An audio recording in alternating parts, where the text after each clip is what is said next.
সামনে স্ক্রিনে দেখতে পাচ্ছ ময়লা আবর্জনার ভিতরে যে মানুষটা বসে আছে? এই মানুষটা কি করছে এখানে বসে? খাবার, পেটের খাবার জোগাড় করছে। হ্যাঁ, যেই খাবারগুলো আমরা ফেলে দিই, যে খাবারগুলো আমরা অপচয় করি, সে খাবারগুলো সে মানুষটা কিন্তু জোগাড় করছে একবেলা পেট ভরে খাবে বলে। কতই না খাবার আমরা অপচয় করে থাকি, কতই না মুখের স্বাদ, মুখের রুচি না হলে পারে ওই খাবারটা আমাদের আশেপাশে এরকম অনেক মানুষ আছে যারা ঠিক মতো একবেলা খাবারও পেতে পারে না। তবে আপনাদের কাছে অনুরোধ করব, আগামী দিনে খাবারটা ফেলার আগে অন্তত ১০ বার ভাববেন। তবে কাকার কাছে আমি জিজ্ঞাসাবাদ করি এবং কাকাকে আমি খাবারের জন্য প্রস্তাব দিই।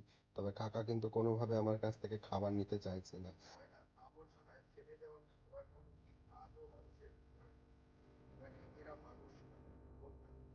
পায়ের অবস্থা একটা ভালো নেই। ৮৩৯ নজনার কাটা বারাসাতে যদি কোনো সমাজসেবী বা এনজিও যদি এনাকে দেখে থাকে ভিডিওটা, মানুষটাকে উদ্ধার করে যদি কোনো রকমভাবে আশ্রমে টাশ্রমে যদি ভর্তি করা যায়, এনার চিকিৎসা করালে কিন্তু ইনি কিন্তু সুস্থ হয়ে যাবে।